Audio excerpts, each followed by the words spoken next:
बिस्मिल्लाहिर्रहमानिर्रहीम। तमाम नाजरीन और सामीन को हसनैन खान का खुलूस भरा सलाम।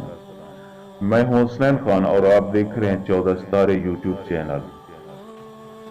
प्यारे दोस्तों, एक मुल्क का बादशाह बहुत रहमदिल और नेक था। वो रियाया के हक में बहुत अच्छा था, चुनाचा तमाम रियाया उससे मोहब्बत करती थी और उसे खूब दुआएं देती थी। उस मुल्क के एक दूर दराज गांव में एक किसान रहता था जिसकी ये ख्वाहिश थी कि वो अपने नेक दिल बादशाह की जियारत को जाए और उसकी खिदमत में कोई तोहफा पेश करे। उसने अपनी बीवी से कहा कि मैं बादशाह से मिलने के लिए जाना चाहता हूँ और मेरी ख्वाहिश है कि मैं उसे कोई तोहफा भी दूं। तुम मुझे मशवरा दो कि मैं बादशाह के हुजूर क्या तोहफा लेकर जाऊं। बीवी ने कुछ देर सोचा और कहा कि बादशाह के पास तो हर चीज होगी, हम उसे क्या तोहफा दे सकते हैं।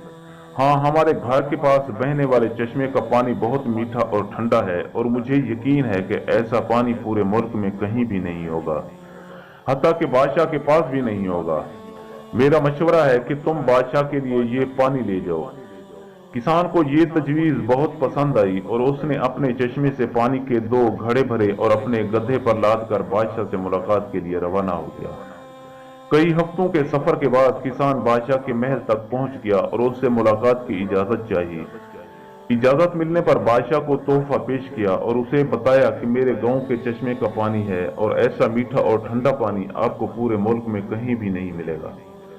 बादशाह के इशारे पर वजीर ने घड़े का ढक्कन उठाया तो कई हफ्तों के सफर की वजह से पानी में बदबू पैदा हो गई थी। वजीर ने बादशाह की तरफ देखा तो बादशाह ने उसे खामोश रहने का इशारा किया और बाआवाज़ बुलंद कहा कि हम इस तोहफे से बहुत खुश हुए और खजानची को हुक्म दिया कि इस किसान के घड़ों को सोने से भर दिया जाए।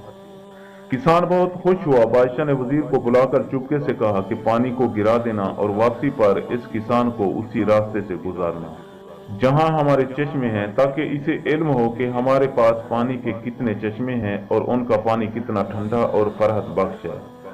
चुनाचे जब किसान को इनामात देने के बाद उन चश्मों के पास से गुजारा गया तो वो समझ गया कि उसका तोहफा कितना हकीर था, लेकिन बादशाह ने उसके हकीर तोहफे को भी कबूल करके उसे इनाम से नवाजा।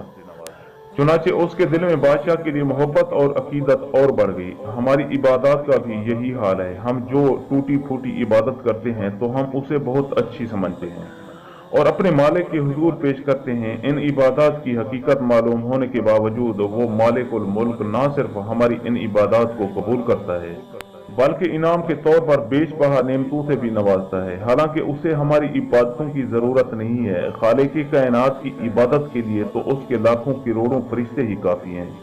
जरा सोचिए, अगर हम इन टूटी फूटी इबादतों को पेश करके उसकी नेमतें हासिल करने वाले भी ना रहे तो फिर दुनिया में हमारे जैसा बदनसीब भी कोई ना होगा। किस कदर दिलचस्प और अनोखी बात है कि अता करने वाली वो ज़ात अक़दस तो हर वक्त देने के लिए तैयार है, लेकिन हमारे पास ही लेने के लिए वक्त नहीं है। काश कि हमें इस बात की समझ आ जाए, वरना जब मरने के बाद समझ आएगी तो बहुत देर हो चुकी होगी।